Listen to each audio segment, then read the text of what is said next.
لیکن تم تو جانتے ہی ہوگے، ہے نا؟ دی رئیس اورنگزیب اس راز سے واقف نہ ہو، ایسا ناممکن ہے۔ اس کے تبصرے پر رئیس نے ہلکا سا سر کو خم دیا اور پھر لیپ ٹاپ کا رخ مراد کی جانب موڑ دیا۔ رئیس گروپ کا ہر ڈیزائن اس کی نظر سے گزرتا تھا، چاہے کپڑے کا ہو، جولری کا ہو یا پھر آرکیٹیکچر کا۔ رئیس کا پورا دن دیکھنے اور اپروو کرنے میں گزر جاتا تھا۔ ڈیزائن کرنا اس نے کئی سال پہلے ہی چھوڑ دیا تھا، سوائے ملکہ ملعون کے اس تاج کے جو اس کے آفس میں ادھورا پڑا تھا۔ بتاؤ نا رئیس، آخر ایک عورت چاہتی کیا ہے؟ اس نے میز پر دونوں بازو جماتے رئیس کی جانب جھکتے کہا۔ اس کی بات سن کر رئیس ایک جھٹکے سے کھڑا ہوا، سرمئی پینٹ پر خاکستری شرٹ پہنے جس کے کف کوہنیوں تک فولڈ تھے۔ وہ ہمیشہ کی طرح فٹ لگ رہا تھا، اور یہ فٹنس آسانی سے نہیں ملی تھی۔ وہ گھنٹوں ورک آؤٹ کرتا رہتا، رننگ، جاگنگ اور ڈائٹ پلان کے مطابق چلنے کی پوری کوشش کرتا، اس لیے 39 کا ہوتے ہوئے بھی وہ 32 سال سے زیادہ کا نہیں لگتا تھا، سوائے ان چند سرمئی بالوں کے جو فیشن کے طور پر کنپٹیوں پر چمکتے تھے۔ اگر انہیں ہٹا دیتا تو کمال ہو جاتا، پر یہ چند سرمئی بال اس کی شخصیت میں روب کا اضافہ کرتے تھے۔ وہ میز کے گرد گھومتا مراد کے پیچھے والی کھڑکی تک آیا۔ گلاس ونڈو سے جھانک کر دیکھا تو شدید گرمی کے باوجود معمول کی چہل پہل تھی۔ ایک عورت خود کو کالے گھنے جنگل کی بری جادوگرنی سمجھتی ہے جس سے سب خوف زدہ ہیں، اور وہ چاہتی ہے کہ کوئی ایک شخص خوف کے ان پلوں یعنی برجز کو پار کرتا اس تک پہنچے اور اس کی پیشانی پر محبت و عقیدت سے بوسہ دے۔ رئیس کی عجیب و غریب منطق پر مراد نے دونوں ہاتھ اٹھا کر تالیاں بجائیں۔ واہ واہ واہ، رئیس اورنگزیب صاحب، اتنا جاننے کے باوجود بھی تف ہے تمہارے سنگل ہونے پر۔ اس نے چوٹ کرنا ضروری سمجھا۔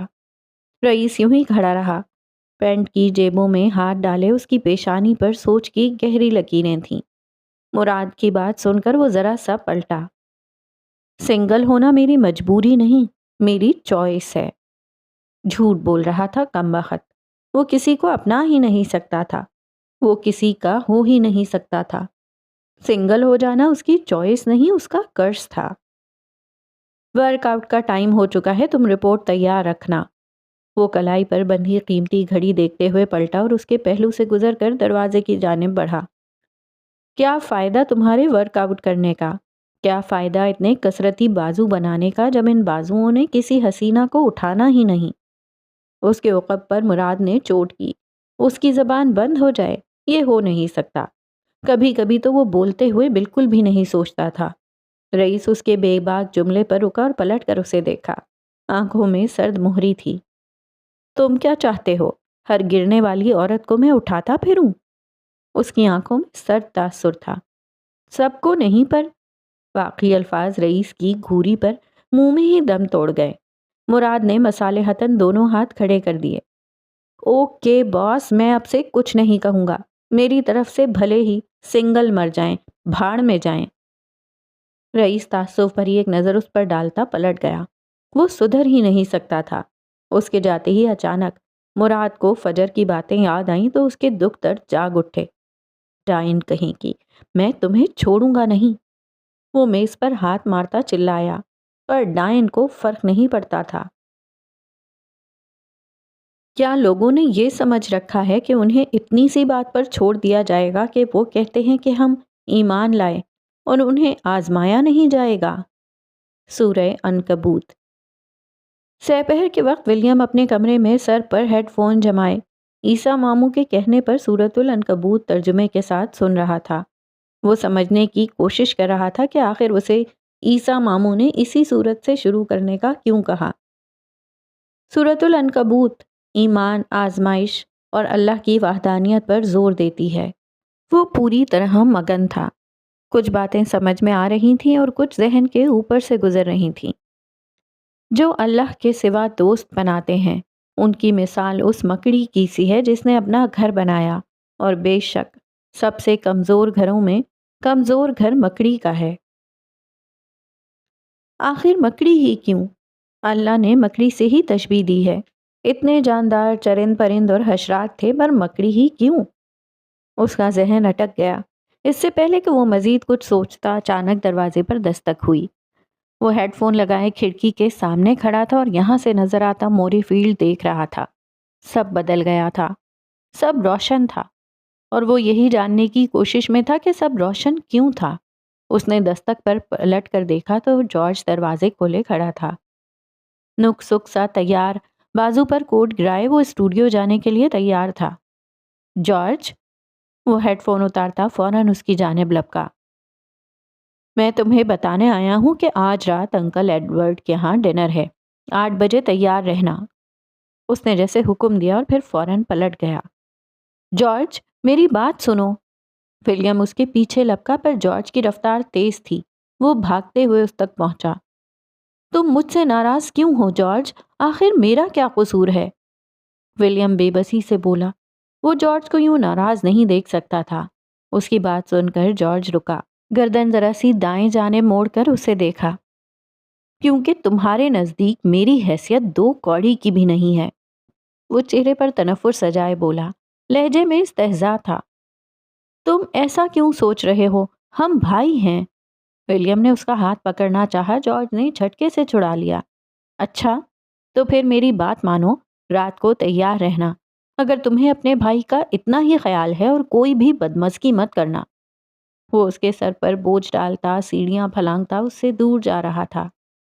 ولیم نے زخمی کتھئی آنکھوں سے اسے دور جاتے دیکھا اور پھر اس کے کندھے ڈھلک گئے۔ جارج کے لیے کچھ بھی، وہ بھلے نہ جاتا، پر اب اس کا جانا ضروری ہو گیا تھا۔ وہ جارج کو مزید بدتر نہیں دیکھ سکتا تھا۔ شکست خوردہ قدموں سے وہ اپنے کمرے میں واپس آیا، بیڈ کی سائڈ ٹیبل کا دراز کھولا اور سامنے ہی وہ چمکتا ہوا لاکٹ جو فجر کا تھا نکالا، جس کے لاکٹ کے اندر چاول کے دانے پر چمکتا ہوا فجر لکھا تھا۔ وہ کئی لمحے انگلیوں میں پھنسائے اسے دیکھتا رہا اور پھر صوفے پر ڈھہ گیا۔ کیا ہو تم؟ کیوں تم عنکبوت کی طرح مجھے اپنے جال میں جکڑ رہی ہو؟ کیوں تم میرے حواسوں پر سوار ہو؟ میں جانتا ہوں تمہارے نزدیک اس شادی کی کوئی اہمیت نہیں ہے، پھر کیوں یہ ذمہ داری مجھ پر عائد ہو گئی ہے؟ کئی سوال تھے جو وہ اس سے کرنا چاہتا تھا، پر کیسے کرتا؟ اپنا کارڈ اسے دے آیا تھا، پر اس کا رابطہ نمبر نہیں تھا۔ فجر نے بھی تو رابطہ کرنا گوارا نہیں کیا تھا۔ اس بات نے اسے تکلیف پہنچائی تھی۔ وہ شاید فجر کو یاد بھی نہیں ہوگا، پھر وہ اسے کیوں یاد رہ گئی؟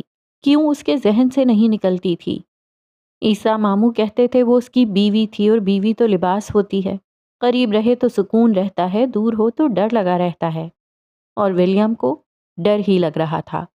وہ ولیم جوزف ہوتا تو اتنا فرق نہ پڑتا، پر اب وہ ولیم ولی جوزف تھا۔ وہ مسلمان ہو چکا تھا، دل سے، روح سے۔ اب تو بیوی کی بڑی ذمہ داری کندھوں پر آ پڑی تھی، اب اسے کیسے چھوڑ دیتا؟ کچھ دیر وہ مزید جوزف پیلس میں رہا اور پھر الجھا وجود لیے نیل کے کیفے پہنچ گیا۔ میں پاکستان واپس جانا چاہتا ہوں۔ سرمئی ایڈمبرا کی چمکیلی دھوپ اسے اکسا رہی تھی کہ وہ اپنا فرض پورا کرے۔ پاگل ہو گئے ہو؟ نیل کو اس کی بات بالکل پسند نہ آئی۔ کڈنی پائے کی پلیٹ اس کے سامنے رکھتے وہ تعجب سے بولا، بہت ہو گیا ہے نیل، مجھے فجر سے ایک بار ملنا ہی ہوگا۔ تم کیوں ملنا چاہتے ہو اس سے؟ ایڈونچر تھا نا، تو بھول جاؤ، دماغ پر سوار کیوں کر لیا ہے؟ وہ اس کے سامنے بیٹھتا بگڑے تاثرات لیے بولا، ایڈونچر تھا، پر اب وہ میری بیوی ہے، میں نے اسے قبول کیا ہے، میں اس کا ولی ہوں۔ وہ دبی دبی آواز میں چلایا۔ وہ دونوں نسبتاً پرسکون گوشے میں بیٹھے تھے، جہاں سے کسٹمرز ولیم کو نہ دیکھ پائیں۔ اکثر اسے مسٹر جوزف کے حوالے سے پہچان لیا جاتا تھا، اور پھر لوگ اسے عجیب نظروں سے دیکھتے تھے۔ اس کی تصویریں بند تھیں، پرائیویسی نام کی تو کوئی چیز بچی ہی نہیں تھی، اسی لیے وہ زیادہ تر ماسک لگائے گھومتا تھا۔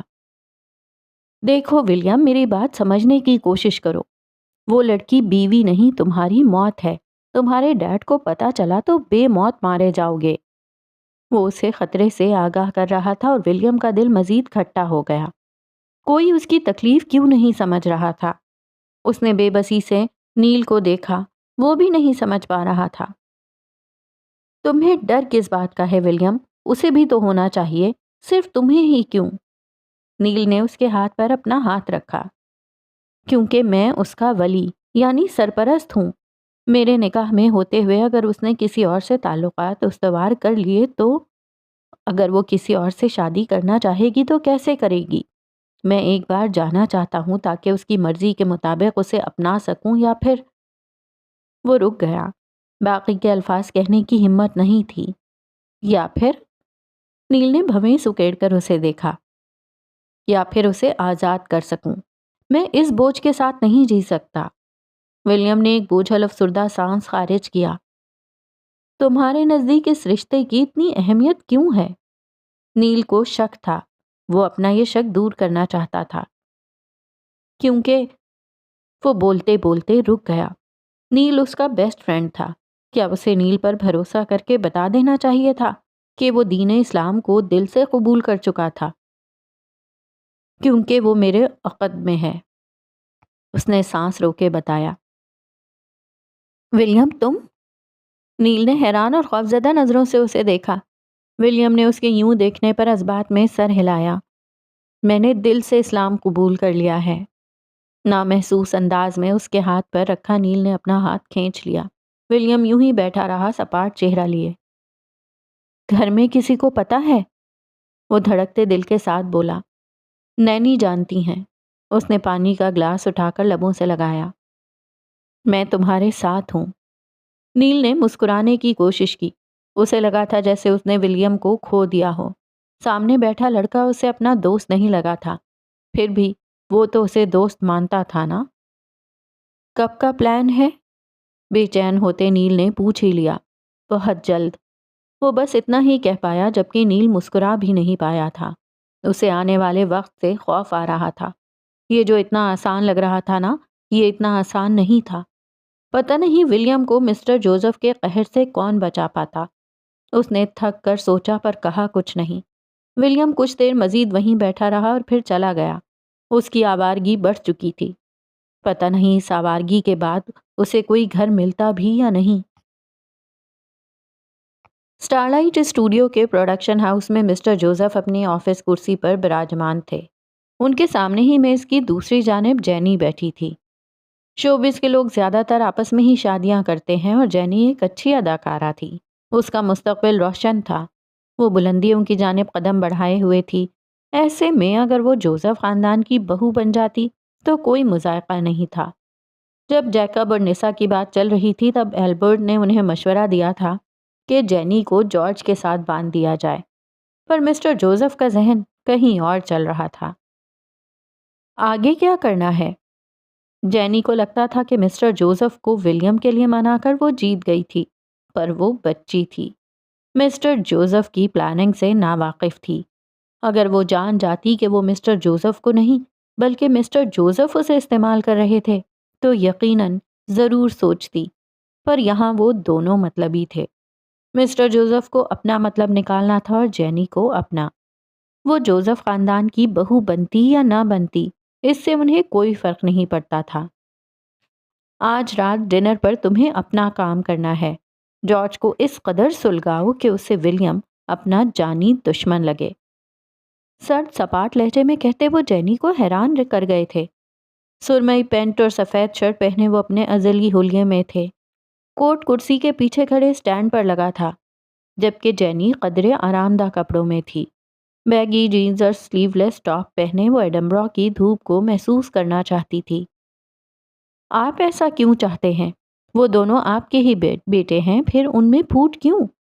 وہ واقعی الجھی ہوئی تھی۔ کہانی کا ایک رخ جینی رابرٹ کو ولن دکھاتا تھا، جبکہ دوسرا رخ دیکھو تو پتہ چلتا تھا کہ وہ صرف کٹ پتلی تھی۔ تم آم کھاؤ، پیڑ مت گنو، مسٹر جوزف نے کرسی سے پشت چکائے جواب دیا۔ ان کی آنکھیں کسی بھی قسم کے احساس سے آری تھیں۔ چہرہ ڈریکولا جیسا سپاٹ اور دل، کیا ان کے پاس دل تھا؟ جینی کو ولیم سے مطلب تھا، لیکن دونوں بھائیوں کے درمیان پھوٹ کی وجہ اسے سمجھ نہیں آئی۔ آخر مسٹر جوزف کے دماغ میں چل کیا رہا تھا؟ کیا ولیم آئے گا؟ بالآخر اس نے پوچھ ہی لیا۔ نسا اور جارج اس کی کمزوری ہیں، وہ ان کے لیے کچھ بھی کرے گا، وہ ضرور آئے گا۔ مسٹر جوزف پورے یقین سے بولے تو جینی نے اس بات میں سر ہلا دیا۔ پچھلے کئی مہینوں سے اس کا کام جارج کو اپنی جانب مائل کرنا تھا تاکہ بعد میں اس کا دل توڑا جا سکے، اور وہ یہ کام بخوبی کر رہی تھی، آخر اداکارہ جو ٹھہری۔ پر اسے اب محسوس ہونے لگا تھا کہ یہ زیادہ ہوتا جا رہا تھا، جانے نتیجہ کیا نکلتا۔ میں کیوں اتنا سوچ رہی ہوں؟ سر جھٹک کر اس نے جارج کو اپنے ذہن سے نکالا۔ فوکس ولیم پر رکھنا تھا۔ کچھ دیر وہ مزید بیٹھی رہی اور پھر پیشہ ورانہ انداز میں مسکراتی چلی گئی۔ اس کے جانے کے بعد مسٹر جوزف کی جھولتی کرسی رک گئی۔ وہ ایک جھٹکے سے سیدھے ہوئے، میز پر رکھا موبائل اٹھا کر آن کیا تو گیلری سے ایک تصویر نکالی۔ ولیم اور عیسیٰ ماموں کی ایک ساتھ بیٹھے ہوئے یہ تصویر۔ وہ جوزف پیٹرسن تھا۔ انہیں دھوکہ دینا، ان کی نظروں میں زیادہ دیر تک دھول جھونکنا ناممکن تھا۔ فجر اس وقت لکس کی بلند و بالا عمارت کے سامنے کھڑی تھی۔ لاہور ایم عالم روڈ پر واقع عمارت کئی منزلہ اونچی تھی اور سب شیشے دھوپ میں چمک رہے تھے۔ اس نے گردن پیچھے گرا کر ایک نظر عمارت کو دیکھا۔ آنکھوں کی چمک بڑھ گئی۔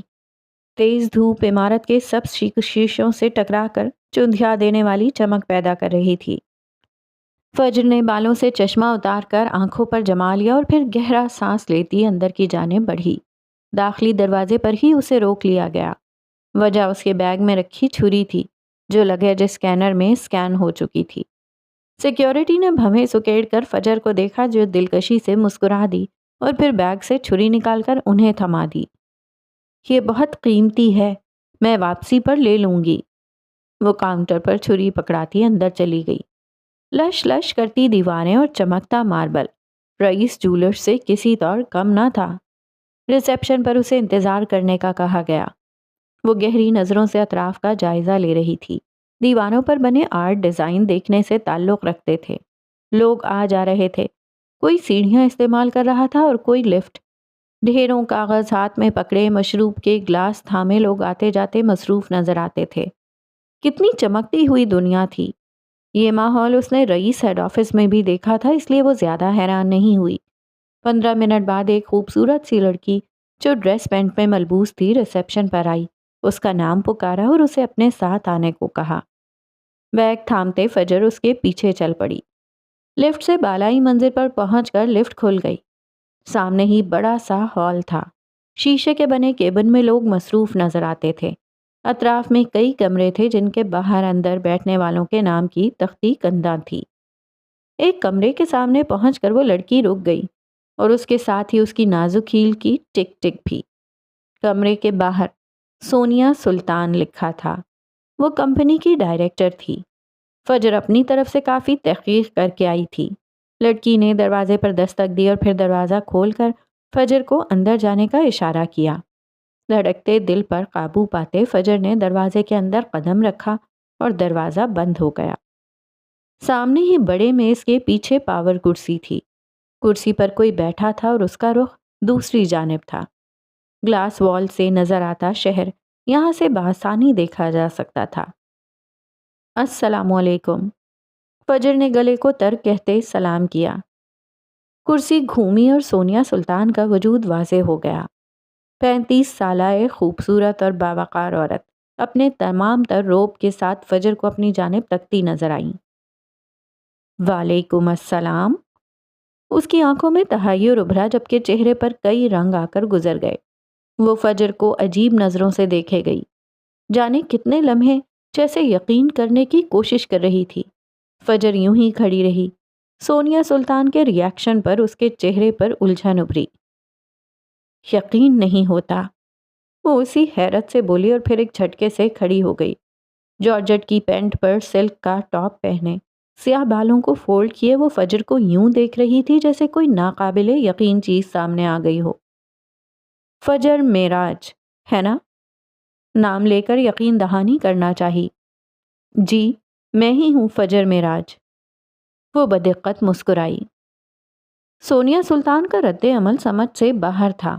آؤ بیٹھو۔ ہاتھ سے کرسی کی جانب اشارہ کیا تو فجر مسکرا کر آگے بڑھی۔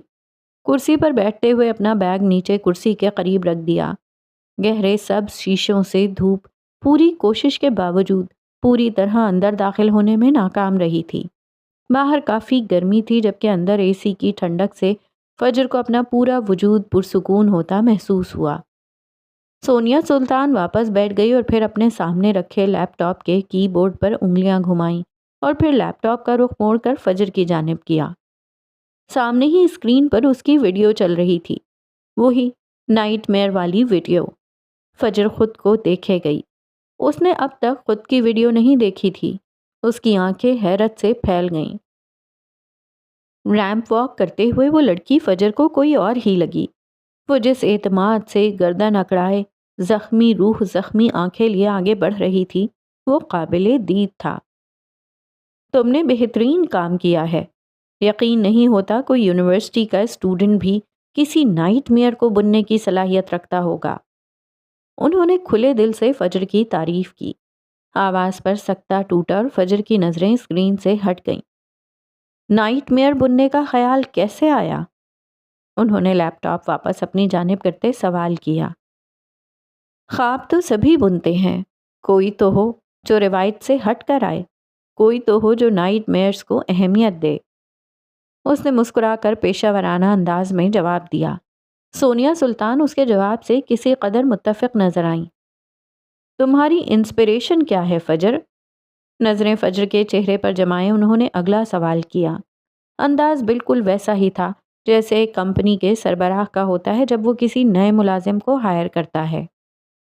میرے نائٹ میئرز، اس نے 3 لفظی جواب پر اکتفا کیا۔ تمہارے لیے نائٹ میئرز کیا ہیں؟ روایتی انٹرویو سے کافی ہٹ کر ان کی گفتگو چل رہی تھی۔ وہ خواب جو ابھی تک پورے نہیں ہوئے، وہ مجھے سونے نہیں دیتے، وہ مجھے جگائے رکھتے ہیں، ٹارچر کرتے ہیں تاکہ میں انہیں پورا کرنے کے پیچھے بھاگتی رہوں۔ وہ متاثر نظر آئیں۔ کاسٹیوم ڈیزائننگ کو چننے کا مقصد کیا ہے؟ تاکہ اپنے نائٹ میئرز کو حقیقی شکل دے سکوں۔ اور زندگی کا مقصد کیا ہے؟ بلندیوں پر راج کرنا۔ جواب دو بدو آ رہا تھا۔ کچھ پل کی خاموشی چھا گئی۔ سونیا سلطان اسے جانچتی نگاہوں سے دیکھے گئیں۔ اگر لکس میں تمہیں جگہ نہ ملے تو؟ لکس میں جگہ مجھے مل چکی ہے، تبھی میں یہاں بیٹھی ہوں۔ ملکہ ملون نے گردن اکڑائے جواب دیا۔ پھر بھی اگر نہیں ملتی تو فرق نہیں پڑتا۔ لکس کو ڈیزائنر بہت مل جائیں گے اور فجر معراج کو ڈیزائن بنوانے والے۔ بات کے آخر پر اس کے چہرے پر مسکراہٹ ابھری، جتانے والی مسکراہٹ۔ خود پرست ہونا چاہیے، انہی کے انداز میں جواب دیا گیا۔ اوکے فجر، مجھے بتاؤ کہ 2 ماہ بعد پیرس میں ایک بہت بڑا فیشن شو ہونے والا ہے۔ اگر ہم انسانی جسم کو ڈیزائن کی صورت میں پیش کریں تو کیسے کر سکتے ہیں؟ تمہارے پاس 10 سیکنڈ ہیں۔ فجر کی بھویں سکڑیں، آنکھوں کو چھوٹی کیے اس نے سونیا سلطان کو دیکھا جن کی نظریں جتاتی ہوئی تھیں۔ 4، 5، 6 انہوں نے گنتی شروع کی۔ جلد، گوشت، ڈھانچہ اور روح۔ وہ 7 تک گن نہیں پائیں کہ فجر کا جواب حاضر ہوا۔ ان کی مسکراہٹ سمٹ گئی، چہرے پر سنجیدگی ابھری۔ وہ لڑکی اتنی ہلکی نہیں تھی جتنا انہوں نے سمجھا تھا۔ تم سلیکٹ ہو گئی ہو۔ اگلے ہی پل مسکرا کر انہوں نے اپنا ہاتھ آگے بڑھایا۔ فجر پل بھر کو ساکت ہوئی اور پھر اس نے سونیا سلطان کا بڑھا ہوا ہاتھ تھام لیا۔ Congratulations, you have a spark. تمہارا کانٹریکٹ آج رات کو ای میل کر دیا جائے گا۔ مجھے بتاؤ کہ رئیس جولرز کی طرف سے تمہیں آفر آئی ہے؟ ابھی ریسیپشن پر بیٹھے بیٹھے اسے ای میل موصول ہوئی تھی کہ اسے انٹرویو کے لیے بلایا گیا تھا۔ بالکل آئی ہے۔ تو لکس کو چننے کی وجہ کیا ہے؟ کیونکہ مجھے جولری نہیں کاسٹیوم ڈیزائن کرنے ہیں۔ کب سے جوائن کر رہی ہو؟ میں آج سے جوائن کر سکتی ہوں، پر مجھے پہلے کانٹریکٹ دیا جائے۔ وہ تھکی ہوئی تھی، دل کر رہا تھا یہیں بستر لگا کر سو جائے۔ رات کو ٹھیک سے نیند نہیں آئی تھی، پر اگر اسے آج سے ہائر کر لیا جاتا تو وہ کام پر بیٹھ جاتی۔ یہی اس کا پیشن تھا، یہی اسے فجر معراج بناتا تھا۔ سونیا سلطان نے گہرا سانس لیا اور پھر اس بات میں سر ہلاتے ہوئے مسکرا دیں۔ کانٹریکٹ آپ کو آج مل جائے گا، لیکن ہم آپ کا یہ گاؤن خریدنا چاہتے ہیں۔ قیمت کیا ہے؟ نائٹ میئرز کی کوئی قیمت نہیں ہوتی، پھر بھی اگر آپ کو چاہیے تو $2000۔ سونیا سلطان کی آنکھیں حیرت سے پھیلیں۔ انہوں نے حیرت سے فجر کو دیکھا اور پھر ان کا ابھرنے والا قہقہا بے ساختہ تھا۔ جانتی ہو $2000 کتنے ہوتے ہیں؟ 5.5 لاکھ۔ انہوں نے یوں کہا جیسے فجر جانتی ہی نہ ہو۔ لکس جیسی کمپنی کے لیے زیادہ نہیں ہے، یہاں ایک ایک ڈیزائن لاکھوں کا ہے، میں نے تو پھر مناسب قیمت بتائی ہے۔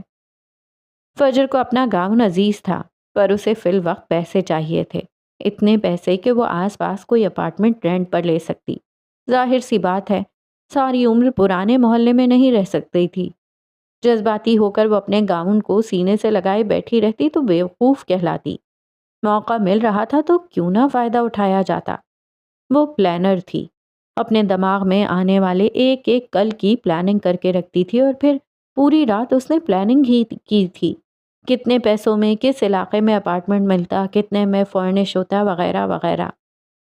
منظور ہے، سونیا سلطان کو بھی وہ گاؤن لازمی چاہیے تھا، اور پھر 5.5 لاکھ زیادہ نہیں تھے، اس سے زیادہ تو وہاں بیٹھے ڈیزائنرز کی سیلری تھی۔ کچھ دیر بعد وہ فخر سے کندھے چوڑے کیے لکس سے باہر نکل رہی تھی۔ بلندیاں اس کی منتظر تھیں، اب دیکھنا یہ تھا کہ وہ وہاں تک پہنچ پاتی یا نہیں۔ رئیس کی بلند و بالا عمارت سے سہ پہر ڈھل رہی تھی۔ رئیس اس وقت مراد عالم کے ساتھ ڈرائنگ روم میں تھا۔ عروضہ، مراد اور رئیس اکثر تینوں اکٹھے لنچ کرتے تھے۔ اس وقت بھی کھانے کی میز پر ہلکے پھلکے سلاد کے ساتھ فریش جوس رکھا تھا۔ مراد عالم لیپ ٹاپ لیے بیٹھا تھا۔ فروا اور اس کی ٹیم کی سلیکشن ہو چکی تھی۔ فجر کی طرف سے ابھی تک کوئی ریسپانس نہیں آیا تھا۔ جواب کیوں نہیں دے رہی ہے وہ؟ جوس کا گلاس اٹھائے رئیس موبائل ہاتھ میں پکڑے اسکرین کو گھور رہا تھا۔ اس کے ساتھ وہ ایک گھونٹ جوس کا بھی لے لیتا۔ تمہیں جلدی کس بات کی ہے؟ رئیس نے الٹا سوال کیا، اور تبھی فجر کی ای میل موصول ہوئی۔ Sorry, I am not interested, ایک لائن میں صاف صاف لکھا تھا۔ یہ کیا بکواس ہے؟ مراد کی آنکھیں پھیلیں۔ اس نے تو صاف صاف انکار کر دیا۔ کیوں؟ اس نے فوراً رپلائی کیا۔ چہرے کے زاویے بگڑے ہوئے تھے۔ فجر معراج نے اسے انکار کیسے کیا؟ ہمت کیسے ہوئی ڈائن کی؟ بس نہیں چل رہا تھا، وہ سامنے ہوتی تو گلا دبا دیتا۔ میں رئیس میں کام نہیں کروں گی۔ وہ اپنے سوال اور اس کے جواب اونچی آواز میں پڑھ کر سنا رہا تھا۔ رئیس کی پیشانی پر شکنیں ابھریں۔ تو پھر کیا کرو گی؟ الٹا سوال۔ میں رئیس کے ساتھ کام کروں گی۔ دونوں جملوں میں بڑا فرق تھا۔ رئیس کی ابھرنے والی ہنسی بے ساختہ تھی، اس کا چہرہ سرخ پڑا، سرد آنکھوں کا تاثر نرم پڑ گیا۔ آؤچ، لٹل مس آن مشن، وہ محظوظ ہوا۔ احسان فراموش عورت، خواب دیکھو ذرا اس۔ مراد عالم کے شریر میں تو جیسے شرارے بھر گئے۔ مجھے اس کا دعویٰ پسند آیا۔ وہ غیر سنجیدہ دکھائی دے رہا تھا۔ پتہ نہیں کیا سمجھتی ہے خود کو۔ لیپ ٹاپ ہٹائے اب وہ جل کوڑ رہا تھا۔ ریلیکس رہو ینگ مین، اس کی اپنی چوائس ہے، کسی کو مجبور نہیں کیا جا سکتا۔ رئیس اسے چڑھانے والے انداز میں کہتا اپنے گلاس اٹھائے باہر نکل گیا، جبکہ مراد اس دن کو کوس رہا تھا جب اس کی ملاقات فجر معراج سے ہوئی تھی۔ دوسری جانب فجر ٹیکسی میں بیٹھے واپسی کے سفر پر رواں تھی۔ دونوں جانب بلند و بالا عمارات کے درمیان بنی شاہراہ پر گاڑی تیزی سے آگے بڑھ رہی تھی۔ اس کے اعصاب کافی حد تک ڈھیلے پڑ چکے تھے۔ مراد عالم کو منع کر کے تو دلی سکون ملا تھا۔ گاڑی کی کھڑکی سے ٹیک لگا کر اس نے اپنے گزرے کئی مہینوں کا تجزیہ کیا، اور پھر وہ بے ساختہ ہنس دی۔ ولیم نے ٹھیک کہا تھا کہ کچھ سالوں بعد جب وہ ہنسی خوشی زندگی جی رہی ہوگی تب اسے اپنی خودکشی کی کوشش پر ہنسی آئے گی، پر اسے تو ابھی سے آ رہی تھی۔ ارسل اس کے دماغ، دل اور نظروں سے بالکل ہی گر گیا تھا۔ اب اس کا ہونا نہ ہونا ایک برابر تھا۔ اسے خود پر ہنسی آ رہی تھی کہ وہ ایک کم ظرف انسان سے امیدیں وابستہ کیے بیٹھی تھی۔ اسے ہنسی آئی کہ وہ وقتی جذبات کو محبت سمجھ بیٹھی تھی۔ ہاں، وقتی جذبات جو ہماری عادت بن چکے ہوتے ہیں اور ہمیں لگتا ہے وہ محبت ہے، حالانکہ وہ تو بس فرار کی ایک راہ ہوتی ہے۔ وہ واحد شخص تھا جس سے فجر نے پورے دل سے وفا کی تھی، پر بدلے میں دھوکہ ہی ملا۔ وہ اب سوچ رہی تھی کہ ارسل کے ہوتے ہوئے کیا وہ ان بلندیوں تک پہنچ پاتی جہاں اسے راج کرنا تھا؟ کبھی نہیں۔ وہ تو اس کے لیے اپنی پہچان تک مٹانے کو تیار تھی، پر قدرت کے فیصلوں میں اتنی حکمت ہوتی ہے کہ انسان اس وقت سمجھ ہی نہیں پاتا۔ ارسل کا جانا اس کی زندگی سے کتنا ضروری تھا، یہ فجر معراج کو آج سمجھ آیا تھا۔ گہرا سانس لے کر خود پر آنے والی سبھی تکلیفوں کو قبول کیا جنہوں نے اسے آج یہاں تک پہنچایا تھا۔ ہماری زندگی میں آنے والی ساری تکلیفیں اپنے ساتھ اتنا کچھ سکھانے کو لاتی ہیں کہ ہم رونے دھونے کے علاوہ کچھ اور سوچ نہیں پاتے۔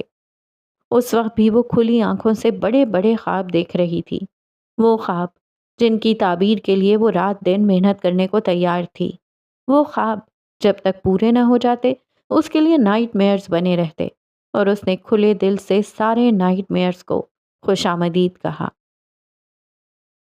ایڈنبرا میں اتری یہ رات حسین تھی کیونکہ بادل ٹپ ٹپ برس رہے تھے۔ ٹھنڈی ہوائیں اور ہلکی بوندوں نے پورے ایڈنبرا کو اپنی لپیٹ میں لے لیا تھا۔ یوں لگتا تھا جیسے مسٹر ایلبرٹ کے گھر روشنیوں کا سیلاب امڑ آیا ہو۔ زیادہ لوگ نہیں تھے، پر خاص سبھی موجود تھے۔ نسا مسٹر جوزف کے ساتھ نکل گئی تھی جبکہ ولیم جارج کے ساتھ اس کی گاڑی میں بیٹھا تھا۔ جارج ہلکے سرمئی رنگ کی ڈریس پینٹ کے ساتھ کوٹ پہنے ہوا تھا۔ اس کی ڈریس شرٹ سفید تھی اور نفاست سے جمے بالوں کے سنگ وہ اتنا پروقار اور وجی لگ رہا تھا کہ اسے دیکھے دل لگتا۔ اس سے اب بڑے بھائیوں والی وائبز آتی تھیں۔ ولیم اس کے ساتھ والی سیٹ پر براجمان تھا، خاکستری پینٹ پر خاکستری گول گلے والی شرٹ اور اوپر سیاہ جیکٹ پہنے وہ فارمل حلیے میں بالکل بھی نہیں لگ رہا تھا۔ جارج نے کنکھیوں سے اسے دیکھا پر کہا کچھ نہیں۔ یوں بھی ولیم کو ڈنر سوٹ پہننے کی عادت نہیں تھی۔ اب تو ناراضگی چھوڑ دو، ڈرائیونگ سیٹ پر بیٹھے جارج کو دیکھتے ولیم نے کہا۔ یہ آج کی رات گزرنے کے بعد فیصلہ ہوگا، جارج نے سپاٹ لہجے میں جواب دیا۔ تم جانتے ہو مجھے جینی میں کوئی دلچسپی نہیں ہے، ولیم نے بے بسی سے اپنی صفائی پیش کی۔ جارج خاموش رہا، یوں ہی جبڑے بھینچے گاڑی چلاتا رہا۔ جارج! ولیم سے اس کی خاموشی برداشت نہیں ہو رہی تھی۔ کیا تم کچھ دیر خاموش رہ سکتے ہو؟ بھویں سکیڑے اس نے پوچھا۔ ولیم کی جانب ابھی بھی نہیں دیکھا تھا۔ جارج کا اسے یوں نظر انداز کرنا ولیم کو کھائے جا رہا تھا۔ باقی کا راستہ خاموشی کی نظر ہو گیا۔ مسٹر ایلبرٹ نے جیکب سمیت انہیں خوش آمدید کہا۔ جیکب نے تنفر بھری نظروں سے اسے دیکھا۔ اگر جارج کا سوال نہ ہوتا تو ولیم بھی وہاں کبھی نہیں آتا۔ مسٹر جوزف نسا سمیت پہلے پہنچ چکے تھے۔ مسٹر جوزف سفید ڈنر سوٹ میں تھے جبکہ نسا ہلکے نیلے رنگ کی فراک پہنے ہوئی تھی۔ مسٹر ایلبرٹ انہیں اندر لے آئے۔ مسٹر جوزف اب باقی مہمانوں سے مل رہے تھے۔ جارج نے بھی ان کی حمایت کی جبکہ نسا اور ولیم خاموش کھڑے رہے۔ نسا کا چہرہ بھی تاثرات سے عاری تھا۔ تم ٹھیک ہو؟ ولیم نے اسے دیکھتے پوچھا جو جیکب کی نظروں کو محسوس کرتے غیر آرامدہ محسوس کر رہی تھی۔ میں ٹھیک ہوں، اس نے اس بات میں سر ہلایا۔ تبھی داخلی دروازے سے جینی رابرٹ اپنی اسسٹنٹ اینا کے ساتھ داخل ہوئی۔ اینا سیاہ چمکتی ہوئی پینٹ پر سلک کی شرٹ پہنے ہوئی تھی جبکہ جینی پنڈلیوں تک آتے گہرے نیلے رنگ کے چست لباس میں تھی۔ ہاتھ میں سلور رنگ کا والیٹ تھا۔ جینی کی نظروں کے تعاقب میں اینا نے مسٹر جوزف، جارج اور ولیم کو دیکھا۔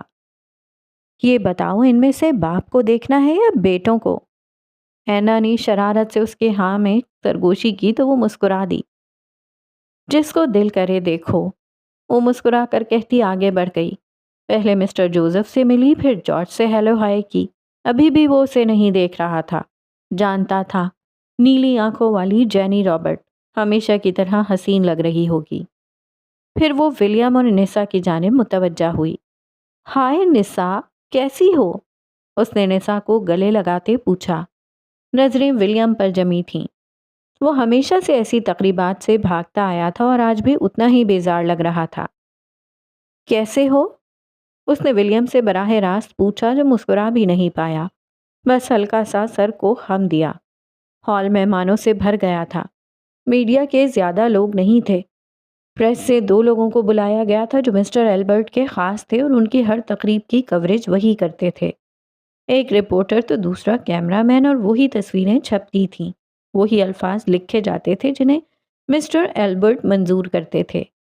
یونیفارم پہنے بیرے ہاتھ میں مختلف مشروبات کی ٹرے اٹھائی گھوم رہے تھے۔ ان کے قریب بھی بیرا آیا تو نسا اور ولیم نے اورنج جوس اٹھا لیا، جبکہ جینی نے وسکی ملا مشروب اٹھایا۔ نازک پیندے والے گلاسوں کو آپس میں چیئرز کی صورت ٹکرانے کے بعد وہ اب گھونٹ گھونٹ پی رہے تھے۔ جارج دور سے بھی جینی کی نظریں ولیم پر محسوس کر سکتا تھا۔ اسے اپنے اندر الاؤ جلتا محسوس ہو رہا تھا، پر وہ ضبط کیے کھڑا رہا۔ مسٹر جوزف مسٹر ایلبرٹ کے ساتھ تھے، جبکہ جیکب اپنے دوستوں کے ساتھ کھڑا نسا کی جانب شوخی سے نظریں اٹھاتا محسوس ہو رہا تھا۔ کچھ دیر بات چیت چلتی رہی اور پھر مسٹر جوزف اور ایلبرٹ ہال کے آخر میں بنے 2 فٹ اونچے سٹیج پر جا کھڑے ہوئے۔ لیڈیز اینڈ جینٹلمین، اس نے ہاتھ میں پکڑے گلاس کو اسٹیل کے چمچ سے بجاتے سب کو اپنی طرف متوجہ کیا۔ آج کی یہ شام بہت خاص ہے۔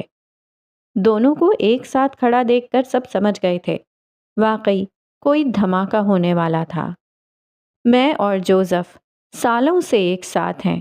ہماری دوستی وقت کے ساتھ ساتھ گہری ہوتی جا رہی ہے، اور اب وقت آ گیا ہے جب ہم نے فیصلہ کیا ہے کہ ہم اپنی دوستی کو رشتے داری میں بدل دیں۔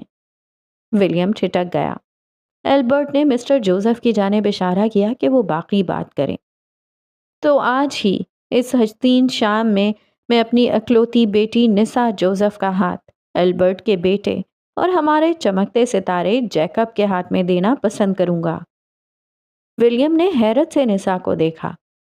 یہاں آؤ نسا، مسٹر جوزف نے اسے پکارا۔ نسا نے ایک نظر ولیم پر ڈالی جو حیرت سے اسے ہی تک رہا تھا۔ اسے کسی نے نہیں بتایا تھا کہ آج کی تقریب کا مقصد کیا تھا، اور پھر نسا تو اس رشتے سے راضی ہی نہیں تھی۔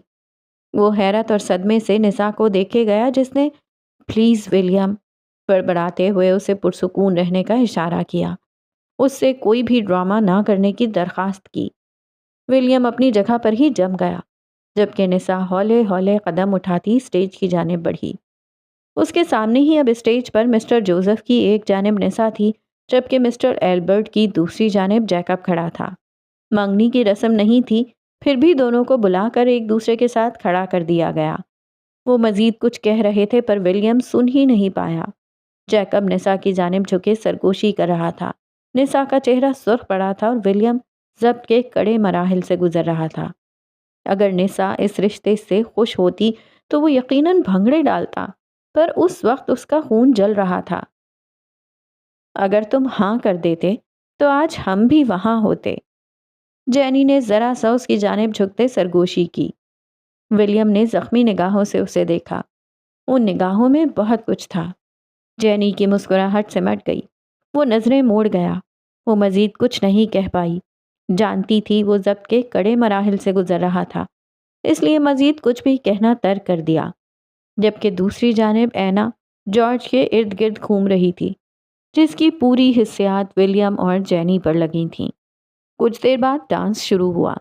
ہال کے سبھی لوگ کناروں پر سمٹ گئے اور درمیان میں ہاتھوں میں ہاتھ ڈالے کئی جوڑے ہلکے سروں پر بجتے میوزک پر رقص کرنے لگے۔ ان میں سے ایک جوڑا جیکب اور نسا کا تھا۔ جیکب ولیم کو جلانے کے لیے جان بوجھ کر نسا کو تنگ کر رہا تھا۔ وہ اسے چھو رہا تھا، اسے غیر آرام دہ محسوس کروا رہا تھا۔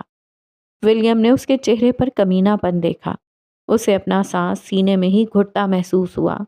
اسے اپنا آپ ایک قیدی سے زیادہ نہ لگا، جوزف پیلس کا وہ قیدی جس کے سارے پر کاٹ دیے گئے تھے۔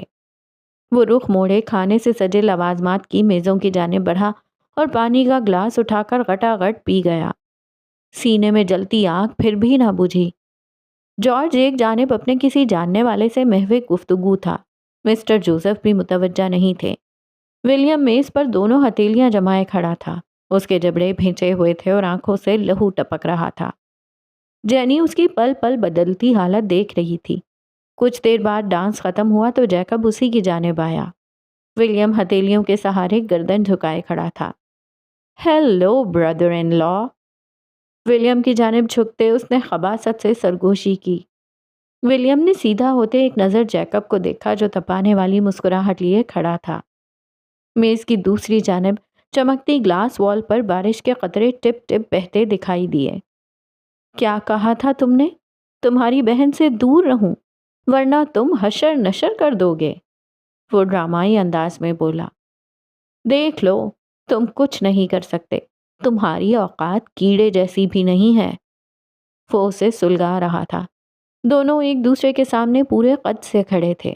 ولیم کی آنکھوں سے شعلے نکل رہے تھے، یوں جیسے وہ ابھی جیکب کو جلا کر خاک کر دے گا۔ کتھئی بال الجھے ہوئے دکھائی دیتے تھے۔ مجھ پر اور اپنی بہن پر دھیان دینے سے بہتر ہے تم کھاؤ پیو اور موج اڑاؤ، کیونکہ تمہارے جیسا ناکام انسان یہی کر سکتا ہے۔ اس نے ایک قدم مزید ولیم کی جانب بڑھاتے اس پر لفظوں کا کاری وار کیا۔ ولیم کی نظریں اسی کے چہرے پر جمی تھیں۔ اگلے ہی پل وہ ہنس دیا، استہزائیہ ہنسی۔ جینی کے ساتھ نسا کی نظر انہی پر تھی۔ وہ جانتی تھی جیکب ولیم کو اکسا رہا تھا۔ تم ٹھیک کہہ رہے ہو، ایک چیئرز تو بنتا ہے، اس نے جیکب کے ہی انداز میں کہتے پاس سے گزرتے بیرے کو ہاتھ سے اشارہ کیا۔ بیرا ہاتھ میں ٹرے لیے حاضر ہوا۔ مشروب کا گلاس اٹھاتے ہی اس نے جیکب کو چمکتی آنکھوں سے دیکھا۔ اس کی اس حرکت پر جیکب کے چہرے پر الجھن ابھری۔ تم ٹھیک کہہ رہے ہو، میں ایک ناکام انسان ہوں، میں کچھ بھی نہیں کر سکتا۔ اس بار وہ بھی قدم بڑھائے آگے ہوا۔ پر جو میں کر سکتا ہوں بخدا وہ کوئی اور نہیں کر سکتا۔ اس نے گردن مڑ کر ایک نظر نسا کو دیکھا جو ہراساں نظروں سے اسے ہی دیکھ رہی تھی۔ برقی قمقموں کی روشنی میں اسے ولیم کے چہرے پر جو تاثر نظر آیا وہ تاثر ٹھیک نہیں تھا۔ ولیم نے ہاتھ میں پکڑا مشروب کا گلاس نسا کی جانب کر کے چیئرز کا اشارہ کیا اور پھر ہاتھ واپس کھینچ لیا۔ ولیم ڈونٹ، وہ زیر لب بڑبڑائی، آنکھوں سے التجا کی۔ پر آپ سب جانتے ہیں William and don'ts never worked. اگلے ہی پل ولیم نے رخ واپس جیکب کی جانب کیا اور پھر گلاس اوپر اٹھا کر جیکب کے سر پر مشروب انڈیل دیا۔ یہ اتنا تیزی سے ہوا کہ جیکب سمجھ ہی نہ پایا۔ اسے ولیم سے ایسی توقع نہیں تھی۔ نسا سمیت جینی کا بھی رنگ فق ہوا۔ مشروب جیکب کے منحوس چہرے سے گزرتا اس کے مہنگے کپڑوں تک گیا۔ تمہاری ہمت کیسے؟ اس کے باقی الفاظ منہ میں ہی رہ گئے۔ ولیم نے میز پر رکھی وسکی اٹھائی اور پوری قوت سے جیکب کے سر پر دے ماری۔ چھناکے کی آواز کے ساتھ ساتھ نسا کی خوفناک چیخ ابھری۔ ولیم! جارج چلاتا اس کی جانب بڑھا۔ ہال کو جیسے سانپ سونگھ گیا۔ جیکب لڑکھڑا کر پیچھے ہٹا۔ اس کی پیشانی سے خون کی پتلی لکیر چہرے پر بہتی چلی گئی۔ مسٹر ایلبرٹ کا رنگ فق ہوا جبکہ مسٹر جوزف ساکت رہ گئے۔ ان کے سامنے ہی جارج نے ولیم کا رخ اپنی جانب کرتے ایک زوردار گھونسا اس کے منہ پر مارا تھا۔ بات یہیں نہیں رکی کیونکہ ولیم نے بھی واپس مارنا مناسب سمجھا۔ تم پاگل ہو گئے ہو، دماغ ہل گیا ہے تمہارا۔ جارج اسے قابو کرنے کی کوشش کر رہا تھا، پر ہال میں سرگوشیاں پھیل گئیں۔ لوگ منہ پر ہاتھ رکھے تماشا دیکھ رہے تھے۔ کیمرہ مین دھڑا دھڑ تصویریں بنا رہا تھا۔ پاگل میں نہیں، پاگل تم سب ہو گئے ہو۔ اس نے خود کو چھڑاتے جارج کو دھکا دیا اور پھر حلق کے بل چلایا۔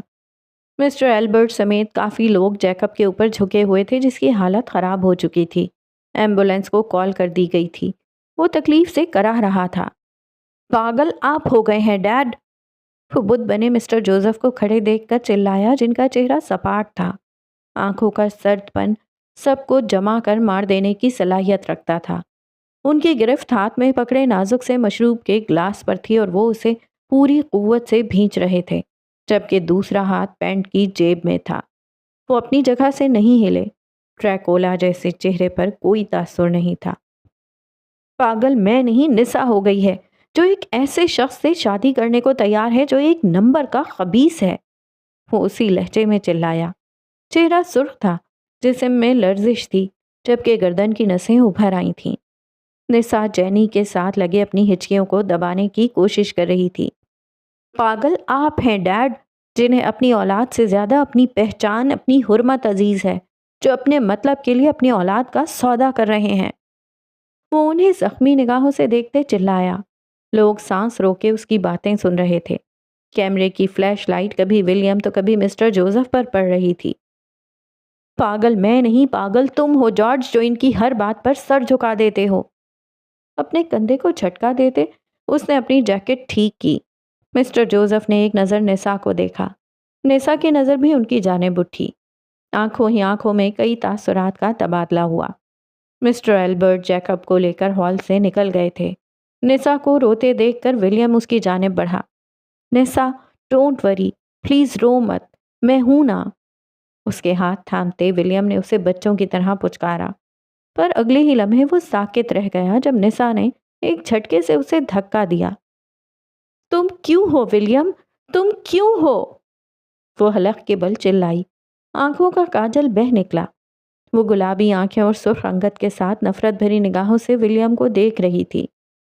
نسا، تمہیں ڈرنے کی ضرورت نہیں ہے۔ وہ اگلے ہی پل پھر اس کی جانب بڑھا۔ دور رہو مجھ سے، وہ پھر سے چلائی۔ ولیم تو جیسے اپنی جگہ پر جم گیا۔ آنکھوں میں حیرانی ہی حیرانی تھی۔ تمہیں میری فکر کرنے کی کوئی ضرورت نہیں ہے، اس کے لیے میرے باپ بھائی زندہ ہیں۔ وہ پہلی بار یوں کسی کے مقابل آئی تھی۔ نسا، ولیم صدمے سے بڑبڑایا۔ میں تمہارا بھائی ہوں۔ اسے اپنی ہی آواز کسی کھائی سے آتی محسوس ہوئی۔ میرا بھائی جارج ہے۔ تم سوتیلے ہو ولیم، اور سوتیلے بن کر ہم سب کی زندگی عذاب بنا چکے ہو۔ آخر تم چلے کیوں نہیں جاتے؟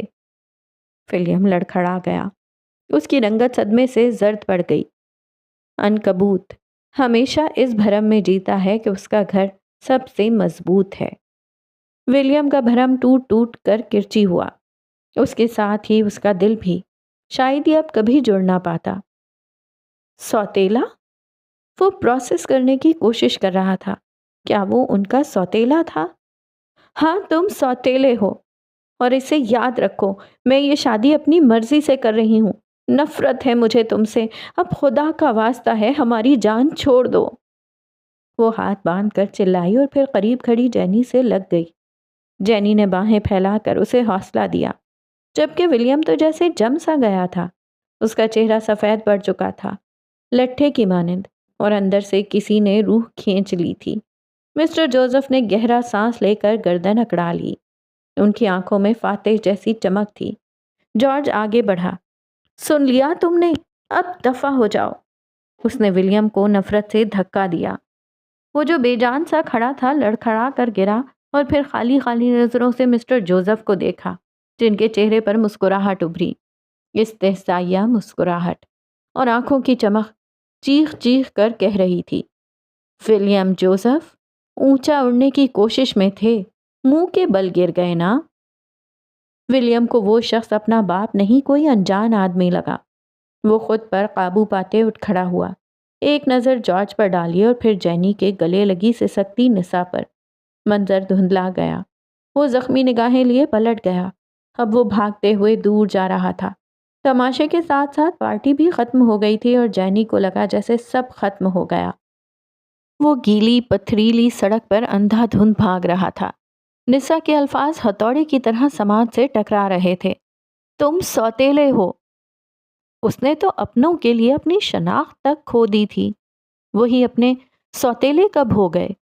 دل میں اٹھا درد اتنا تھا کہ سانس لینا مشکل ہو گیا تھا۔ وہ پتہ نہیں کتنی دیر بھاگتا رہا۔ گاڑیوں کے ہارن کی آواز بار بار سنائی دے رہی تھی۔ ایک دو بار کسی گاڑی سے ٹکرا کر گرا بھی، پر رکا نہیں۔ پتہ نہیں کتنی دیر۔ پھر وہ تھک ہار کر نسبتاً سنسان جگہ پر فٹ پاتھ کنارے بیٹھ گیا۔ ولیم جوزف، تم بزدل ہو، مجھے نفرت ہے تم سے۔ اس شادی کی کوئی حقیقت نہیں ہے، مجھے نفرت ہے تم سے۔ ملی جلی آوازیں اسے پاگل کرنے کو تیار تھیں۔ وہ خود کے گرد بازو لپیٹے گھٹنوں میں سر دیے بیٹھا تھا۔ وہ خود پر قابو پانے کی کوشش کر رہا تھا۔ بارش ہلکی تھی، پر بوچھاڑ رکی نہیں تھی۔ اکا دکا گاڑی ہارن بجاتی گزر جاتی۔ وہ یوں ہی اپنا سر گھٹنوں میں دیے بیٹھا رہا تاکہ وہ آوازیں اس کا پیچھا چھوڑ دیں۔ ولی؟ اور پھر ایک ممتا بھری آواز ابھری۔ ولیم کے اندر جلتی آگ بجھنے لگی۔ میں چاہتی ہوں تم اپنے پروردگار کو یاد رکھو۔ کوئی اسے پچکار رہا تھا، کوئی اسے پرسکون کر رہا تھا۔ کئی لمحے وہ یوں ہی بیٹھا رہا، اشتعال آہستہ آہستہ دم توڑ گیا۔ گھٹنوں سے سر اٹھایا تو اپنے ساتھ بیٹھی جینی کو دیکھ کر حیران ہوا۔ وہ ننگے پاؤں اس کے قریب بیٹھی تھی۔ بال اور کپڑے ولیم کے ساتھ ہی بھیگ رہے تھے۔ آئی ایم سوری، وہ ہولے سے بڑبڑائی۔ ولیم ناک کی سیدھ میں دیکھتا رہا۔ تم یہ سب کیوں کر رہی ہو؟ اس نے بنا جینی کی جانب دیکھے سوال کیا۔ جینی نے رخ موڑ کر اسے دیکھا۔ آنکھوں میں کئی شکوے تھے۔ وہ سب جانتا تو تھا۔ تمہارے لیے، وہ بس اتنا ہی کہہ پائی۔ تم یہ سب مت کرو، خالی ہاتھ رہ جاؤ گی، وہ بڑبڑایا۔ کیوں؟ وہ اسی کے انداز میں بولی۔ آج جو بھی ہوا وہ غیر متوقع تھا۔ اسے پتہ نہیں کیوں برا لگ رہا تھا۔ ولیم خاموش رہا۔ بتاؤ ولیم، آخر تمہارے پیچھے اتنا کیوں بھاگنا پڑ رہا ہے؟ وہ پھر سے گویا ہوئی۔ مت بھاگو، اس نے دو لفظی جواب دیا۔ وہ منہ کھول کر سانس لینے کی کوشش کر رہا تھا تاکہ اندر جلتی آگ بجھ سکے۔ کیوں نہ بھاگوں؟ مجھے کوئی وجہ تو دو۔ وہ بضد تھی۔ میرے پیچھے بھاگنے سے تمہیں کچھ نہیں ملے گا۔ میں شادی شدہ ہوں۔ جینی کو لگا جیسے ایڈمبرا کے سارے قلعے اس پر گر گئے ہوں۔ ہڈیاں ٹوٹنے کی تکلیف محسوس ہو رہی تھی۔ وہ ہل بھی نہ پائی۔ میری ایک بیوی ہے، میں اس کا ولی ہوں اور اس کے لیے مجھے جانا ہے۔ جانتا تھا وہ قابل بھروسہ نہیں تھی، پھر بھی بتا رہا تھا تاکہ کم از کم وہ پیچھے ہٹ جائے۔ جینی پھٹی پھٹی نگاہوں سے اسے دیکھے گئی۔ یہ کیسا راز افشاں کیا تھا ولیم نے؟ اس نے تھوک نگل کر گلا تر کیا۔ کچھ بولنا چاہا پر الفاظ دم توڑ گئے۔ جارج اچھا لڑکا ہے، اسے تکلیف مت دو، وہ درخواست کرتا اٹھ کھڑا ہوا۔ جینی کی زبان تالو سے جا لگی۔ وہ کچھ بول ہی نہ پائی۔ اس کی گاڑی سڑک کنارے کھڑی تھی جس کی ہیڈ لائٹس آن تھیں۔ انہی ہیڈ لائٹس کی روشنی میں برستی بوندوں کے درمیان اس نے ولیم کو خود سے دور جاتا محسوس کیا۔ وہ اس کی پہنچ سے بہت دور جا رہا تھا اور بھیگے ایڈمبرا نے اس کے اپنی بیوی کا ولی یعنی سرپرست ہونے پر مہر ثبت کی۔ رئیس مینشن میں اترنے والی یہ صبح ہمیشہ کی طرح چمکتی ہوئی تھی۔ لاؤنج میں عالمگیر اور اورنگزیب خاندان کا رش لگا ہوا تھا۔ زرتاش اورنگزیب، احمد اورنگزیب صاحب کے علاوہ عالمگیر خاندان کے سبھی نفوس وہاں موجود تھے سوائے فلک کے۔ وجاہت عالمگیر، ان کی بیوی اور ان کے دونوں بیٹے بشارت اور فخر اپنی اپنی بیویوں کے ساتھ موجود تھے۔ بچے ادھر ادھر بھاگ رہے تھے۔ وہ سب سنجیدہ بیٹھے رئیس کا انتظار کر رہے تھے کیونکہ وجاہت عالمگیر چاہتے تھے آج رئیس اور فلک کے رشتے کو کسی کنارے لگا ہی دیا جائے۔ وہ لوگ باتوں میں مصروف دکھائی دیتے تھے۔ احمد اورنگزیب صاحب تو بول نہیں سکتے تھے۔ وہ بس گردن ہوں ہاں میں ہلانے پر ہی اکتفا کرتے، جبکہ زرتاش اورنگزیب مصروف دکھائی دیتی تھی۔ کچھ دیر بعد سیڑھیوں پر رئیس دکھائی دیا۔ وہ فون کان سے لگائے، دوسرا ہاتھ پینٹ کی جیب میں ڈالے سیڑھیاں اتر رہا تھا، جبکہ دھیان فون کی جانب تھا۔ وہ آج ابھی تک آفس نہیں گیا تھا۔ شاید اسے بھی اندازہ تھا کہ آج اسے ضروری کام نپٹانا تھا۔ سفید ٹراؤزر شرٹ پہنے وہ رف سے حلیے میں تھا۔ وہ چلتا ہوا ان سب تک پہنچا اور پھر موبائل سامنے پڑے میز پر رکھتے سنگل صوفے پر بیٹھ گیا۔ ٹانگ پر ٹانگ چڑھا لی۔ اس کا انداز ہی ایسا ہوتا تھا کہ سامنے والا مروب ہوئے بنا نہ رہ پائے۔ اس وقت بھی سب کو جیسے سانپ سونگھ گیا۔ جی چچا جان، بولیں، کیا ضروری بات کرنی تھی آپ کو؟ اس نے براہ راست وجاہت عالمگیر صاحب سے سوال کیا جو احمد اورنگزیب صاحب کے ساتھ بیٹھے ان کی ویل چیئر صوفے کے ساتھ رکھی تھی۔ آج شام ہم سب واپس جا رہے ہیں تو سوچا جانے سے پہلے تمہاری اور فلک کی شادی کی تاریخ رکھ دیں۔ فلک کی عمر ہو گئی ہے اور تم اپنی عمر نکال رہے ہو۔ لہجے میں سندھی انداز نمایاں تھا۔ رئیس مسکرا دیا۔ فلک کی شادی کریں آپ لوگ، کس نے روکا ہے؟ اس نے انجان بنتے الٹا سوال کیا۔ فخر کے چہرے پر ناگواری ابھری۔ اسے رئیس نہیں پسند تھا اور اس کی یہ باتیں مزید خون جلاتی تھیں۔ وجاہت صاحب نے ضبط کا کڑا گھونٹ بھرا، جبکہ احمد اورنگزیب صاحب شکست خوردہ نظروں سے اسے دیکھے گئے۔ اسے معراج الدین کی بیٹی مل گئی تھی، اب تو وہ کسی صورت فلک کو نہ اپناتا۔ میں تمہاری اور فلک کی شادی کی بات کر رہا ہوں، وہ پچھلے 13 سالوں سے تمہارے ساتھ منسوب ہے۔ انہوں نے چبا چبا کر کہتے یاد دہانی کروائی۔ اچھا، اس نے داڑھی کھجائی۔ پر مجھے نہیں یاد میں نے کسی ایسے رشتے کے لیے ہاں کی ہو یا پھر کبھی کسی کو منگنی کی انگوٹھی پہنائی ہو، وہ تپانے والے انداز میں بولا۔ فخر نے ضبط سے مٹھیاں بھینچی۔ بھائی آپ جانتے ہیں چچا کس پس منظر میں بات کر رہے ہیں، آپ صاف صاف بات کریں پلیز۔ زرتاش نے بات واضح کرنا چاہی۔ وہ نہیں چاہتی تھی مشکل سے جڑا خاندان پھر سے ٹوٹ جائے۔ صاف بات یہ ہے کہ میں نے کبھی اس رشتے کے لیے ہاں نہیں کی اور میں فلک سے شادی نہیں کروں گا۔ آپ سب اس کی زندگی برباد مت کریں۔ رئیس، وجاہت صاحب دبی دبی آواز میں چلائے، وہ تمہاری عورت ہے، تم سے منسوب ہے، پورا علاقہ جانتا ہے، تم یوں مکر نہیں سکتے۔ میں نے کبھی ہاں نہیں کی تھی چچا، اور میں آج بھی یہی کہوں گا کہ میری وجہ سے فلک کی زندگی خراب مت کریں۔ وہ بھی بچی ہے، اسے اپنی پہچان بنانے دیں۔ ہمارے خاندان میں لڑکیاں اپنے اپنے مرد کے ساتھ ہی اچھی لگتی ہیں۔ حد ہے بھائی، اس نے ناگواری سے آنکھیں گھمائیں۔ فخر کا دل کر رہا تھا اٹھ کر ایک مکہ اس کی ناک پر مارے اور 32 کے 32 دانت باہر نکال دے۔ جس سمجھوتے کی بنیاد پر یہ رشتہ ہوا تھا اسے بھولو مت۔ اس بار ان کے لہجے میں تنبیہ تھی۔ رئیس سمجھوتے نہیں کرتا، سلگانے والے انداز میں اس نے واضح کرنا ضروری سمجھا۔ میں نے اپنا حق لیا تھا اور بدلے میں کسی عورت کا توق گلے میں ڈال نہیں سکتا۔ اس بات سے بے خبر کہ اس کے الفاظ ایک نازک لڑکی کے جذبات کو تہس نہس کر رہے تھے، وہ اپنی دھن میں بولتا گیا۔ 13 سال پہلے رئیس گروپ پر ایک برا وقت آیا تھا۔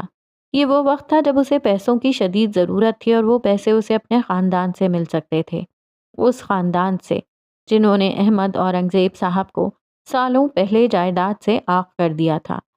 اس نے 13 سال پہلے عالمگیر خاندان سے رابطہ کیا اور اپنے حصے کا مطالبہ کیا۔ صلح صفائی کے بعد یہی طے پایا گیا کہ اسے اسی صورت میں حصہ مل سکتا تھا کہ اگر وہ خاندان کی کسی لڑکی سے شادی کرے گا، اور خاندان میں اس وقت صرف 10 سالہ فلک تھی۔ رئیس نہیں مانا، پر اسے پیسوں کی بھی ضرورت تھی۔ یوں احمد اورنگزیب اور احمد عالمگیر دونوں بھائیوں نے خود ہی سمجھوتا کر لیا۔ رئیس کو اپنے کام سے مطلب تھا۔ سمجھوتا ہو گیا، جائیداد مل گئی، فلک اس کے نام ہو گئی، اور دونوں خاندان پھر سے ملنے جلنے لگے۔ اس واقعے کے 1 سال بعد احمد عالمگیر، جو کہ احمد اورنگزیب کے بڑے بھائی تھے، وہ وفات پا گئے۔ یوں یہ رشتہ مزید پکا ہو گیا کہ ان کی آخری خواہش تھی۔ پر رئیس لوگوں کی خواہشیں پوری کرنے کے لیے پیدا نہیں ہوا تھا۔ 10 سال سکون سے گزر گئے، وہ مزید بلندیوں پر چلا گیا۔ پر 3 سال پہلے فلک نے اس سے رابطہ شروع کر دیا۔ وہ پاگل لڑکی پتہ نہیں کتنے خواب سجائے بیٹھی تھی۔ 3 سالوں میں رئیس نے 13 بار انکار کیا تھا کہ وہ یہ شادی نہیں کرے گا۔ وہ پرانی اور بوسیدہ روایتوں کا قائل نہیں تھا، پر وہ نہیں جانتا تھا کہ خاندان والے کس قدر اپنی روایات سے جڑے تھے۔ فلک بوڑھی بھی ہو جاتی تو اس کی شادی کسی اور سے نہ کی جاتی۔ میری بہن کے بارے میں تمیز سے بات کرو رئیس، فخر اس بات ضبط نہیں کر پایا۔ اپنی بہن کو سمجھاؤ کہ اوقات سے اونچے خواب نہیں دیکھتے۔ اس کے لہجے میں ناگواری تھی۔ فخر اپنی جگہ سے اٹھ کھڑا ہوا۔ ابا، اس جاہل شخص سے فلک کو باندھنا چاہتے ہیں آپ؟ یہ اس قابل نہیں ہے، وہ غصے سے چلایا۔ بشارت نے اس کا بازو پکڑتے اسے پرسکون رہنے کی تلقین کی۔ رئیس خاموش بیٹھا تماشا دیکھتا رہا۔ تم معاہدہ توڑ رہے ہو رئیس، وہ جائیداد تمہیں مفت میں نہیں ملی تھی۔ میں نے اپنا حق لیا تھا، میں اپنا حق نہیں چھوڑتا، بھویں سکیڑے وہ انہی کے انداز میں بولا۔ وجاہت صاحب نے احمد اورنگزیب صاحب کی جانب دیکھا جو نم آنکھیں لیے تماشا دیکھ رہے تھے۔ ان کی آنکھوں میں شرمندگی تھی۔ میں یہاں مزید نہیں رک سکتا، فخر غصے سے کہتے واک آؤٹ کر گیا۔ اس کی بیوی اس کے پیچھے لپکی۔ رئیس کی اکڑی ہوئی گردن میں ذرا بھی کمی نہیں آئی، اس کی آنکھیں کسی بھی قسم کے تاثرات سے آری تھیں۔ سالوں بعد جڑا رشتہ ایک بار پھر سے ٹوٹ رہا تھا۔ وجاہت صاحب احمد اورنگزیب صاحب سے مزید کچھ کہہ رہے تھے جبکہ وہ اٹھ کھڑا ہوا۔ یہ فیصلہ تمہیں مہنگا پڑے گا، بشارت اس معاملے میں پہلی بار بولا تھا۔ سستی چیزیں رئیس کو ویسے بھی نہیں پسند۔ مسکراہٹ ابھری اور غائب ہو گئی۔ وہ اب سیڑھیاں چڑھ رہا تھا، راہداری سے گزر کر اپنے کمرے کی جانب جا رہا تھا جب سامنے سے آتی فلک پر نظر پڑی۔ نظریں پل بھر کو ٹکرائیں۔ اس کی خوبصورت آنکھوں میں نمی کے ساتھ ساتھ ہزاروں شکوے تھے۔ سادہ سیاہ قمیض اور اجرک کی شلوار پہنے، دوپٹہ کندھوں پر بکھرائے، بالوں میں پینسل پھنسائے وہ بنا کچھ کہے قریب سے گزر جانا چاہتی تھی کہ اچانک رئیس نے اسے پکارا، سنو۔ پر وہ نہیں رکی۔ اسے رئیس کی کوئی بات نہیں سننی تھی۔ وہ نظر انداز کرتے چلتی رہی، پر اگلے ہی لمحے رئیس نے پلٹ کر بازو پکڑ کر اسے اپنی جانب کھینچا۔ فلک اس آفت پر گھبرا گئی۔ وکٹم کارڈ کھیلنا بند کرو فلک، تم بچی نہیں ہو اب۔ اس کی انگلیاں فلک کو اپنے بازو میں گھستی محسوس ہوئیں۔ آنکھوں سے نکلتے شعلے اسے جلا کر راکھ کر دینا چاہتے تھے۔ بازو چھوڑے میرا۔ وہ خود کو چھڑانے کی کوشش کرنے لگی۔ دل کے ساتھ ساتھ رئیس نے اس کی عزت نفس پر بھی کاری وار کیا تھا۔ شہد رنگ بال جو مشکل سے باندھے تھے، ان کے آبشار کھل کر کمر پر بکھر گئی۔ یہ آخری وارننگ ہے، آئندہ میرا دماغ تمہاری وجہ سے خراب ہوا تو اچھا نہیں ہوگا۔ اچھا آپ کر بھی نہیں سکتے۔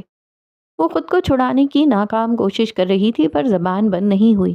شہد رنگ آنکھوں میں نمی بھرنے لگی۔ کسی کے 13 سالوں کو ضائع کرنا کوئی آپ سے سیکھے۔ نہ چاہتے ہوئے بھی اس نے شکوہ کیا۔ 13 سال، 13 سال! وہ غصے سے دہاڑا۔ 13 سال انتظار کرنا تمہاری مجبوری تھی۔ یہ رشتہ نہ بھی ہوتا تو 13 سال ویسے بھی گزر جاتے۔ شادی کی عمر تمہاری اب ہے، 13 سال پہلے نہیں تھی۔ یہ ڈرامہ بند کرو کہ تم نے میرا انتظار کیا ہے۔ یہ 13 سال تمہارے ہی رہے ہیں۔ تم نے بچپن سے لڑکپن اور پھر جوانی میں قدم رکھا۔ یہ 13 سال تمہاری نشو نما کے تھے۔ یہ 13 سال تمہاری تعلیم و تربیت کے تھے۔ انہیں کسی فضول رشتے کے نام مت کرو۔ ایک جھٹکے سے اس کا بازو چھوڑا۔ فلک لڑکھڑا گئی۔ شہد رنگ آنکھوں میں مارے خفت کے آنسو بھر آئے۔ تمہیں پتا ہے انتظار کیا ہوتا ہے؟ وہ اب بھی اس کے سامنے دیوار بنے کھڑا تھا۔ جب ایک انسان بالغ ہونے کے بعد اپنی زندگی کے 23 سال کسی مرے ہوئے انسان کے لیے گزار دے، یہ ہوتا ہے انتظار۔ کیا تم آئندہ 23 سال میرے لیے بیٹھی رہو گی؟ نہیں نا، تو پھر یہ ڈرامے بند کرو۔ اس نے چہرے پر ہاتھ پھیرتے خود کو نارمل کیا۔ گندمی رنگت میں جلال کی سرخیاں گھل گئی تھیں۔ فلک نے بے یقینی سے پلکیں جھپکا کر اسے دیکھا۔ یہ کون سا راز تھا جس سے وہ ناواقف تھی؟ وکٹم کارڈ مت کھیلو فلک، کیونکہ میں نے 23 سالوں میں نہیں کھیلا، ورنہ مجھ سے بڑا وکٹم کوئی نہیں۔ ایک آخری طاہرانہ نظر اس پر ڈالتا وہ اس کے پہلو سے گزر کر چلا گیا۔ پتہ نہیں اس شخص کو اتنا غرور کس بات پر تھا۔ حالانکہ وہ چاہتی تو کھڑے کھڑے پورے رئیس گروپ کو خرید سکتی تھی، پر کچھ چیزوں کی کوئی قیمت نہیں ہوتی، انہیں خریدا نہیں جا سکتا، ان کی بس تمنا کی جا سکتی ہے۔ بھاری دل لیے وہ واپس اپنے کمرے کی جانب مڑ گئی۔